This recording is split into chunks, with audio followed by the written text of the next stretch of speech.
जय माता के दोस्तों। नमस्त चंडिका है। आप सब खुश रहिए और सुखी रहिए, आनंद से रहिए। ये संसार में जब तक कि आप जीवन दर्शन आपको ईश्वर नहीं कराते, जब तक कि आप इस संसार के लोगों को नहीं पहचान पाओगे।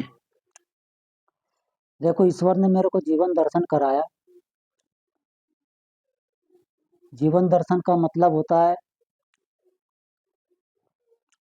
ईश्वर की आपको इस संसार के लोगों से परिचित करवाना। अब कई लोग घर गृहस्थी में रहते हैं तो वो भक्ति भाव करते नहीं है, तो उनको जीवन दर्शन होता नहीं।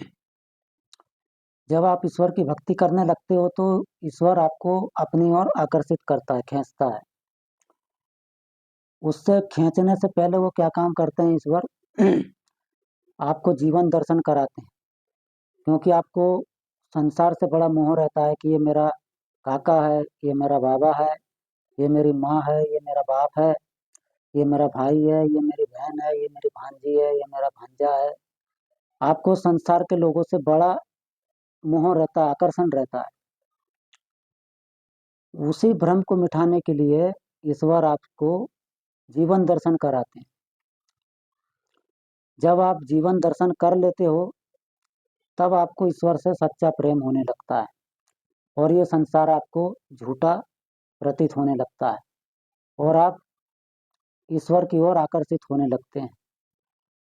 ईश्वर आपको अपनी ओर खींचने के लिए ही जीवन दर्शन कराता है। वो जीवन दर्शन कैसा कराता है? आपको आपका सब कुछ छीन लेगा, आपका सब कुछ छीन लेगा, आपको बना देगा गरीब, भिखारी बना देगा। जब आप गरीब बन जाओगे और आपके पास मनी नहीं रहेगी तो आपको पैदल घुमाएगा। आपके पास गाड़ी रहेगा ना, घोड़ा रहेगा ना, पैसा रहेगा ना, जमीन रहेगी ना, जायदाद रहेगा, कुछ नहीं रहेगा। बाद में ईश्वर दे भी देते हैं जीवन दर्शन कराने के बाद। पहले वो जीवन दर्शन कराते हैं, देख ले कि तेरे पास कुछ नहीं है तो ये संसार के लोग तेरे को पूछते भी नहीं। समझ रहे हो? तो जीवन दर्शन क्या होता है? जब आप गरीब बन जाओगे आपको पूरा दरिद्र बना देगा ईश्वर। आपके दोस्त हो, चाहे आपका काका हो, मामा हो, दादा हो, दादी हो, भांजा हो, भांजी हो, बहन हो, सब आपसे नफरत करने लग जाएंगे क्योंकि आपके पास माल पानी है ही नहीं। अरे यार, ये तो ऐसे ही आदमी, छोड़ो इसको, जान दो। आपका दिल दुखेगा। जब तक कि इतना दिल दुखेगा, इतनी पीड़ा होगी, फिर आप ईश्वर को गाली बकने लग जाओगे। अरे प्रभु, मैं तेरी भक्ति करता हूँ और तू मेरे को ऐसा बना दिया। मेरे साथ भी ऐसे ही किया ईश्वर ने। मेरे पिताजी बचपन में खत्म हो गए। माता जी जब तक के थी, जब तक कि मेरे को एहसास ही नहीं हुआ, सब मुझे अपने लगते थे। 2012 में जब माता जी खत्म हुई, फिर 2013 तक के मुझे एहसास नहीं हुआ। फिर 2013 के बाद भैया मैंने धीरे धीरे अपने रिश्तेदारों का हुलिया देखा तो सब परिवर्तित हो गया। अब 2017 तक के मैं परेशान हो गया यार। मेरे को ईश्वर ने और परेशान कर दिया। मेरा मकान तोड़वा दिया। मेरा जो भी घर के बर्तन भांडा थे, पानी पीने का गिलास तक नहीं रहने दिया। मेरे रहने की जगह ही नहीं रहने दी ईश्वर ने। अब झूठ काहे को बोलना है, मैं सच बताता हूँ। मैं 6 महीना तो भैया दिल्ली में रहा। 6 महीने तक के दिल्ली में रहा मैं। तो मैं सुबह काम पे जाता था और रात में आता था। झूठ काहे को बोलना।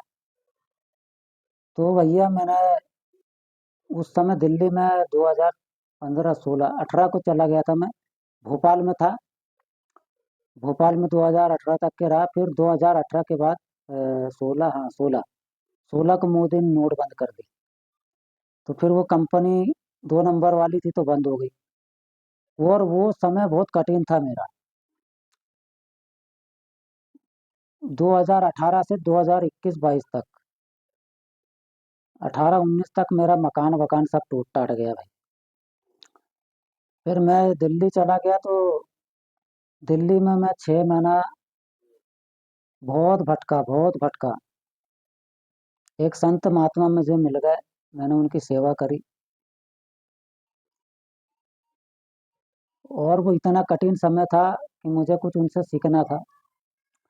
उन्होंने मेरी बहुत कठिन परीक्षा ली। अब वीडियो बहुत लंबा हो जाएगा। बहुत कठिन परीक्षा ली मेरी। एक बार उन्होंने 10 लाख रुपया कार में रख दिया और मेरे को अकेला बैठाल दिया। बोले बेटा मैं आता हूँ अभी घूम के। अब महाराज 2 घंटा ही नहीं हो गया आए थे नहीं। 10 लाख रुपया देख के किसका मन नहीं बहकता है। तो मैं तो भैया क्या करना यार, वैसे तो अपना मन भरा है। अपनी तो करोड़ों अरबों की चोर डाकू खा रहे साले। तो 10 लाख में मेरा क्या मन बदलेगा। तो महाराज वापिस आए तो मेरे को देखा, अरे यार लड़का तो सही में ईमानदार है यार।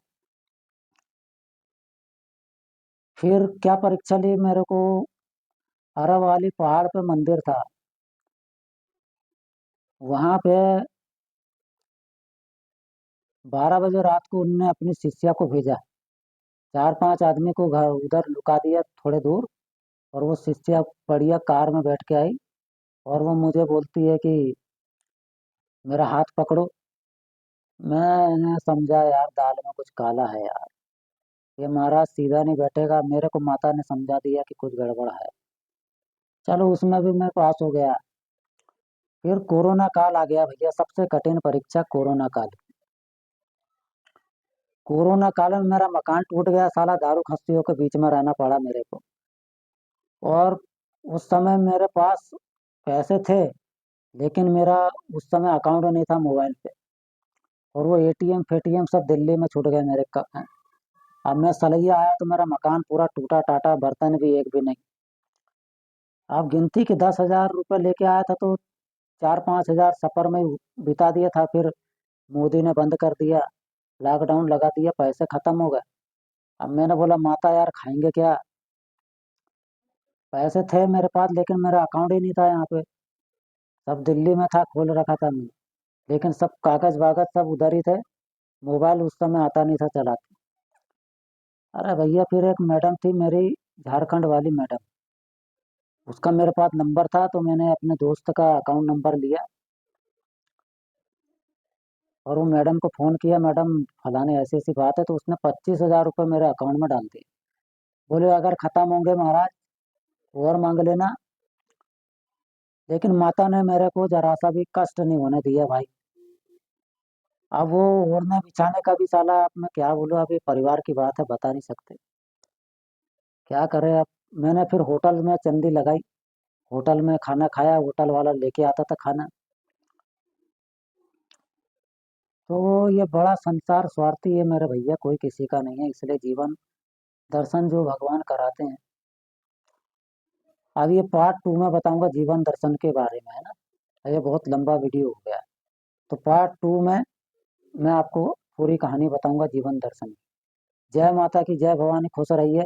और ये पार्ट 1 देखिए, है ना। जय माता की।